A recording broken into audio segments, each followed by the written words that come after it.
আজকে আপনারা শুনবেন তৌফিক মিঠুনের লেখা ভৌতিক গল্প জালাল মুন্সী। সকাল থেকেই বৃষ্টি পড়ছে, কখনো ঝিরিঝিরি কখনো মুষলধারে। আবহাওয়ার একেবারে বেকায়দা অবস্থা। এখন বৃষ্টি নেই, তবে আকাশ থমথম করছে কালো মেঘে। হালকা ঠান্ডা বাতাস জানিয়ে দিচ্ছে এখানে বৃষ্টি না পড়লেও আশেপাশে কোথাও ঠিকই পড়ছে। একে তো বৃহস্পতিবার, তার উপর বৃষ্টির কারণে অফিসে আজ খুব একটা মানুষের ভিড় হয়নি। ঘড়ির কাঁটার দিকে তাকিয়ে দেখলাম 4টা বাজে, কিন্তু আকাশের দিকে তাকালে মনে হয় যে কোনো সময় সন্ধ্যা নেমে যাবে। এমন দিনে মুড়ি চানাচুর মাখা আর তেলে ভাজা পেঁয়াজু চপের সাথে আড্ডা জমে ভালো। আড্ডার কথা মনে হতেই টেলিফোন সেটটা তুলে নিলাম। বন্ধু রাসেলকে ফোন করা যাক, ওর অফিস কাছেই। এমন বৃষ্টি বাদলায় অফিস থেকে একটু তাড়াতাড়ি বের হলে কেউ কিছু মনে করে না। কি রে, কি করছিস? কে আর করব, বসে বসে ঝিমুচ্ছি। আর ঝিমিয়ে কাজ নেই, চল জালাল মুন্সির চেম্বার থেকে ঘুরে আসি। ওনার ওখানে কেন? হোমিওপ্যাথিতে তোর আবার বিশ্বাস জন্মালো কবে থেকে? মনে রাখিস, এখন কিন্তু এলোপ্যাথির যুগ। আমি রাসেলের খোঁচার জবাবে কিছু কড়া কথা বলতে গিয়েও বললাম না। কেননা হোমিওপ্যাথি, অ্যালোপ্যাথি কিংবা ভেষজ কোনো চিকিৎসা ব্যবস্থা একদিনে দুম করে ডেভেলপ করেনি। অনেক অনেক গবেষণা, অভিজ্ঞতার ফলে এক একটা চিকিৎসা ব্যবস্থা যার যার মতো এগিয়ে যাচ্ছে। বিশ্বাস করি কি না সেটা ভিন্ন ব্যাপার, তবে কাউকে ছোট করে দেখতে আবার তীব্র আপত্তি আছে। আমি রাসেলকে সেটা বুঝতে না দিয়ে বললাম, চিকিৎসার জন্য না হলেও ওনার ওখানে দু একটা আজব গল্প তো শোনা যাবে। আজ এই বৃষ্টি বাদলার দিনে ওনার চেম্বারে খুব একটা লোকজন হওয়ার কথা না। জালাল মুন্সি বিচিত্র লোক, তার অভিজ্ঞতার ঝুলি অসামান্য। বয়স 60 তবে গায়েগতরে এখনো বেশ সবল। এক জীবনে বিভিন্ন পেশায় কাজকর্ম করে শেষ বয়সে এসে হোমিওপ্যাথির চেম্বার দিয়ে বসেছেন। খুব একটা যে রোজগার হয় তা না, তবে বিপত্নিক, একা মানুষ, কোনো রকমে চলে যায়। রাসেলের ভৌতিক গল্পে বেশ আগ্রহ, তাই সে 10 মিনিটের মধ্যে আসছে বলে ফোন রেখে দিল। আমিও খুব দ্রুত হাতের কাজগুলো গুছিয়ে নিলাম। যেতে হবে জালাল মুন্সির কাছে। জালাল মুন্সির চেম্বারটা ফরিদপুর রেল স্টেশনের পেছনের দিকে। চেম্বার না বলে এটাকে বাসা বলাই শ্রেয়, অন্তত রাসেলের তেমনই মত। 2 রুমের একটা বাসা ভাড়া নিয়ে থাকেন তিনি। পেছনের রুমে নিজের থাকা খাওয়ার ব্যবস্থা, আর সামনের রুমটা একটু ভদ্রস্ত করে চেম্বারের রূপ দিয়েছেন। বাড়িটা এমন এক চিপাগলির ভেতরে, আগে থেকে না জানা থাকলে খুঁজে পাওয়া মুশকিল। আমি আর রাসেল থানার মোড় থেকে রিক্সা নিয়ে রওনা দেওয়ার সময়ই এক প্যাকেট বেনসন সিগারেট নিয়ে নিলাম। আমাদের দুজনের কেউ ধূমপানে অভ্যস্ত নই, তবুও নিলাম, কেননা এ বস্তুর ধোঁয়া ছাড়া জালাল মুন্সির পেট থেকে গল্প বের করে আনাটা দুষ্কর। বার দুয়ে করানার্তেই হাসি মুখে দরজা খুলে দিলেন জালাল মুন্সি। ঘরে ঢুকেই রাসেল জিজ্ঞেস করল, ঘটনা কি মুন্সি সাহেব? বেশ তেলে ভাজার গন্ধ পাচ্ছি। মৃদু হেসে জালাল মুন্সি বলল, স্টেশনের ছাপড়া হোটেল থেকে আনিয়েছি, একটু মুড়ি মাখা করব বলে। তাছাড়া মন বলছিল তোমরা আসবে। মুড়ি মাখা ছাড়া বৃষ্টির সন্ধ্যা জমে। জালাল মুন্সির আধ্যাত্মিক টুকিটাকি শক্তির কথা আমরা শুনেছি। সেই সব দিয়ে তিনি প্রায়শই আমাদের চমকে দিতে চেষ্টা করেন, যদিও রাসেল প্রতিবারই এসবকে নিতান্ত কাকতালীয় বলে ঘোষণা দিয়েছে। যাই হোক, রাসেল কিছু একটা বলতে যাবে এমন সময় হোটেলের ছেলে এসে 3 কাপ চা রেখে গেল। তাহলে কি সত্যিই জালাল মুন্সি বুঝতে পেরেছিলেন আমরা আসব? আমি একবার কাপের দিকে আর একবার রাসেলের দিকে তাকালাম। রাসেল ব্যাপারটা সজ্ঞানে এড়িয়ে গেল। জালাল মুন্সির অতীন্দ্রিয় ক্ষমতার ব্যাপার মানতে সে নারাজ। মুড়ি মাখানো চিবুতে চিবুতে হাতে বেনসনের প্যাকেটটা এগিয়ে দিলাম জালাল মুন্সির দিকে। তিনি বেনসনের প্যাকেটের দিকে একটু মৃদু হেসে তাকিয়ে জিজ্ঞেস করলেন, কি ঘুষ দিচ্ছ নাকি? আমি দাঁত দিয়ে জিভ কাটার মতো একটু ভাব করে বললাম, কি যে বলেন মুন্সি সাহেব, ঘুষ হবে কেন? উপটোকন কিংবা গুরুদক্ষিণা বলতে পারেন। আপনার কাছে এলে এত সুন্দর সুন্দর গল্প বলেন, এই জিনিসের কি মূল্য হয়? আমার উত্তরে মুন্সি সাহেব বেশ খুশি হলেন বুঝতে পারলাম। তার মুখে ফুটে উঠল এক চিলতে প্রশান্তির হাসি। তিনি সিগারেটের প্যাকেটটা খুলতে খুলতে বললেন, তোমরা যাকে গল্প বলছো সেসবই আমার অভিজ্ঞতা। আর একটু আলাদা করে বললে ভয়ঙ্কর সব অভিজ্ঞতা। রাসেল কথার মাঝে বলে উঠল, তা অভিজ্ঞতাই হোক আর গল্পই হোক, শুনতে কিন্তু মন্দ লাগে না। রাসেলের কথায় মুন্সি সাহেব ভ্রু কুঁচকে তাকালেন, স্পষ্টই বিরক্ত হয়েছেন। যেসব ঘটনা বিশ্বাস করো না সেসব শুনতে চাও কেন? রাসেল কিছু বলে ওঠার আগেই ওকে থামিয়ে আমি বললাম, আমাদের বিশ্বাস অবিশ্বাসের কি আসে যায় বলুন? আমাদের কথাই তো আর আপনার অভিজ্ঞতা মিথ্যে হয়ে যাচ্ছে না। আর আপনার গল্প মানে ঘটনা বলা শুরু করুন। বর্ষার সন্ধ্যায় শোনা যাক বৃষ্টিমাখা কোনো ঘটনা। জালাল মুন্সি আমার দিকে বেশ উজ্জ্বল দৃষ্টিতে তাকালেন। বুঝে নিতে চাইলেন ইয়ার্কি মারছি কিনা। যখন বুঝলেন ইয়ার্কি না, তখন খুললেন তার গল্পের ঢালি। তখন মাত্রই কলেজে ভর্তি হয়েছি। পড়ালেখার চাপ খুব একটা নেই, সবেমাত্র ক্লাস শুরু হয়েছে। ওই সময়ে কলেজে ভর্তির ব্যাপারটা এখনকার মতো ডালবাদ রকমের ছিল না। অনেক কষ্ট করেই স্কুল পাশ করতে হতো। আর এখনকার মতো গলি ঘুপচির মধ্যে ছোট ছোট কলেজ ছিল না। হাতে গোনা যে কটা কলেজ ছিল সব ছিল শহরে। তোমরা তো জানোই আমি গ্রামাঞ্চলের সন্তান। বিল মামুদপুর ছিল আমার আদি পূর্বপুরুষদের বসবাস। কলেজে ভর্তি হতে আসতে হলো ফরিদপুর। উদ্দেশ্য ছিল রাজেন্দ্র কলেজের কোনো মতে ভর্তি হওয়া। আমার পক্ষে ঢাকায় গিয়ে ভর্তি হওয়া সম্ভব ছিল না। ছাত্র খুব একটা খারাপ ছিলাম না। তাছাড়া তখনকার দিনে এতটা প্রতিযোগিতাও ছিল না। তাই রাজেন্দ্র কলেজে ভর্তি হতে খুব একটা বেগ পেতে হয়নি। ভর্তি হলাম বটে, কিন্তু ছোট্ট আবাসিক হলে সিট পেলাম না। তাই কাছাকাছি একটা বাড়ি ভাড়া নিলাম। সঙ্গত কারণে জায়গাটার নাম বলছি না। বাড়িটা সুন্দর। বাড়ির মালিক পরিবার নিয়ে ঢাকায় থাকেন। এখানে আছেন শুধু একজন কেয়ারটেকার। মালিক বছরে 1-2 বার আসেন। আসলে বাপদাতার ভিটে, তাই হয়তো বিক্রি করতে মনে টানেনি। বাড়িতে উঠে ভাবলাম শুধু শুধু ঘরে বসে থেকে কি হবে, যাই একটু গ্রাম থেকে ডু মেরে আসি।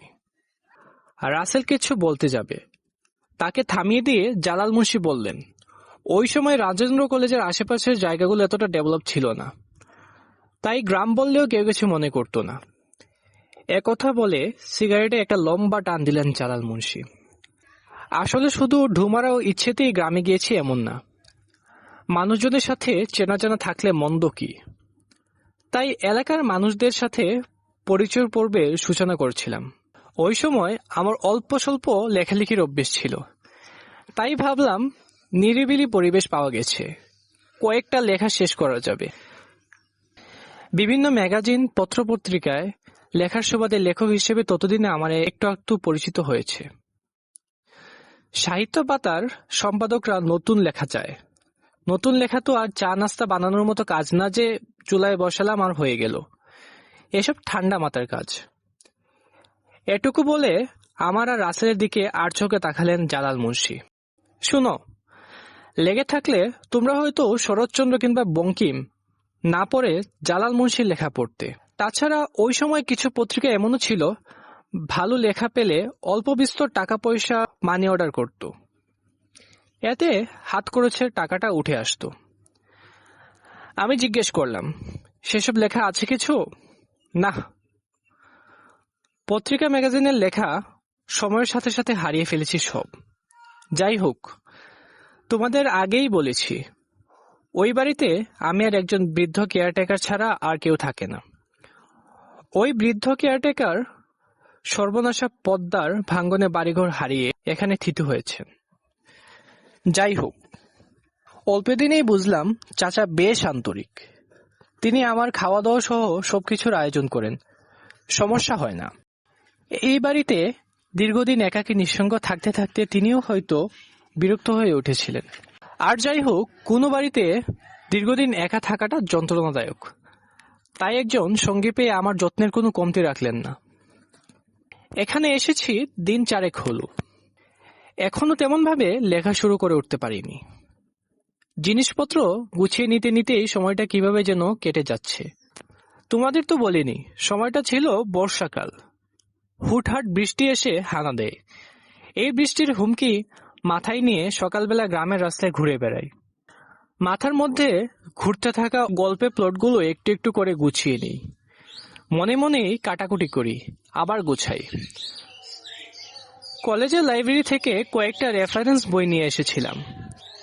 রাত্রে সেগুলো পড়ছি, লিখতে গিয়ে যেন ভুলভাল তথ্য না দেই, এই ব্যাপারে আমি সজাগ থাকার চেষ্টা করি। এই জন্যই রেফারেন্স বইগুলো বেশ খুঁটিয়ে খুঁটিয়ে পড়তে হচ্ছে।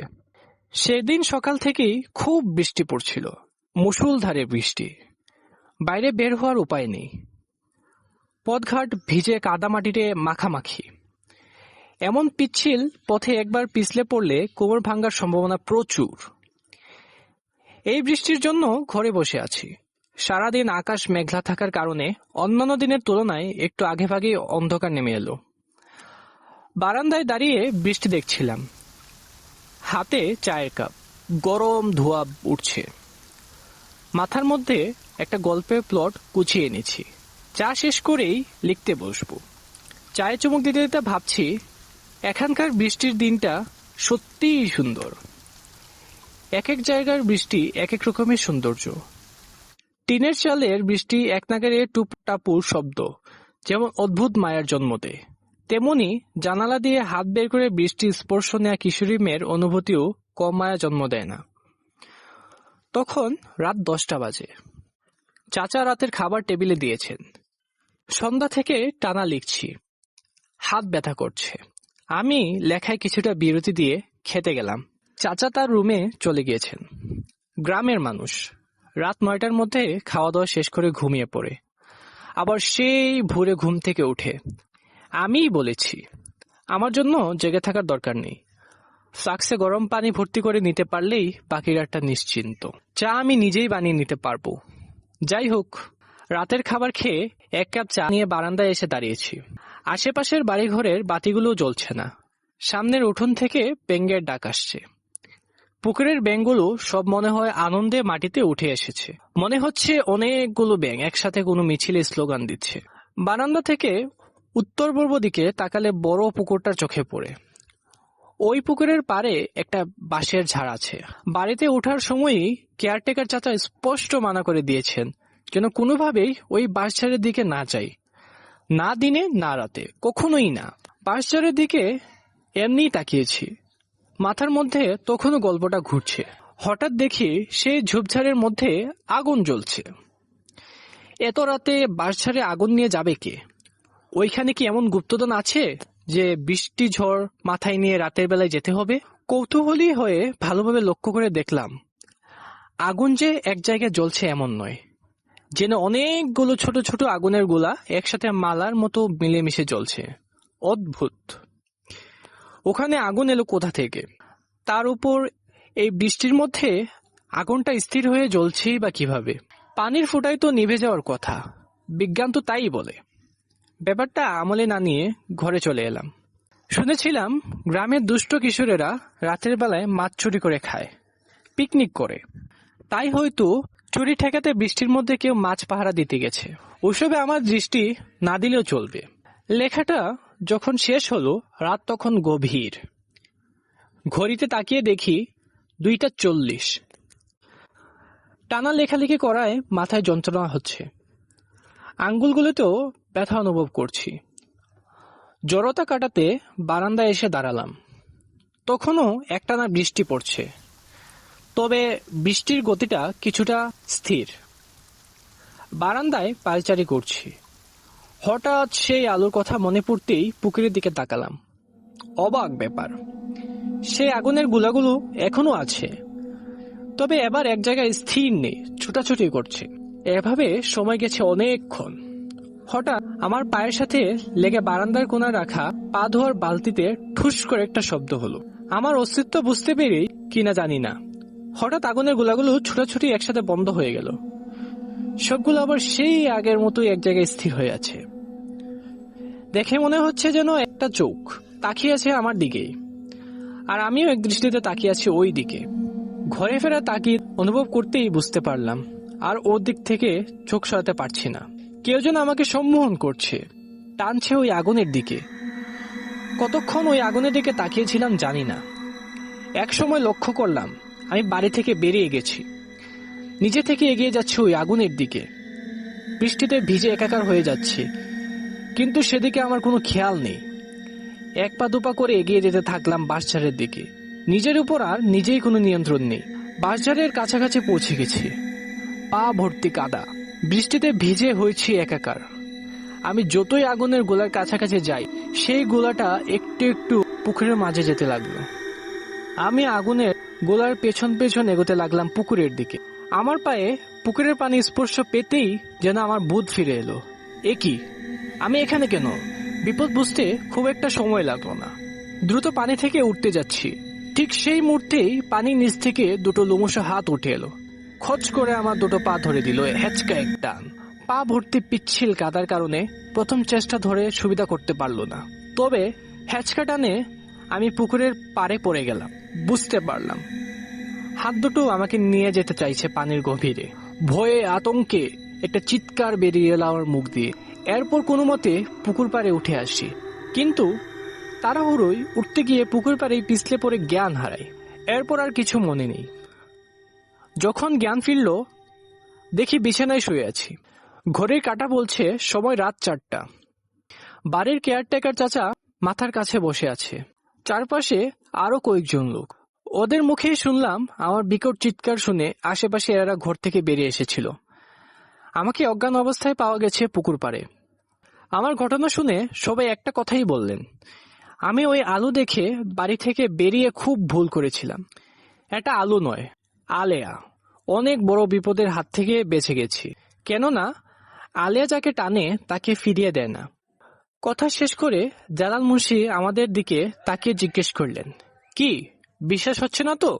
এখনো কি গল্প মনে হচ্ছে? আমরা কিছু বলার আগেই জালাল মুন্সি তার পাজামার পায়ের দিকটা একটু টেনে উপরে তুলে বললেন, দেখো। আমরা দুজনেই দেখলাম। দু হাতে অনেকক্ষণ পা চেপে ধরলে রক্ত চলাচল বন্ধ হয়ে যেমন কালশিটে দাগ হয়ে যায়, ঠিক তেমনি একটা দাগ দেখা যাচ্ছে জালাল মুন্সির পায়ে। 5টি আঙ্গুলের অস্তিত্ব এখন স্পষ্ট। তার অভিজ্ঞতাকেই যেন প্রমাণের জন্য কালের আবর্তনে মুছে যায়নি দাগটা।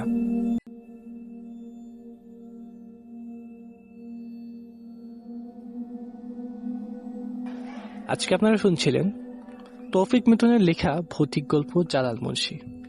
গল্পটি ভালো লাগলে অবশ্যই চ্যানেলটিকে লাইক এবং সাবস্ক্রাইব করে দিবেন। ধন্যবাদ।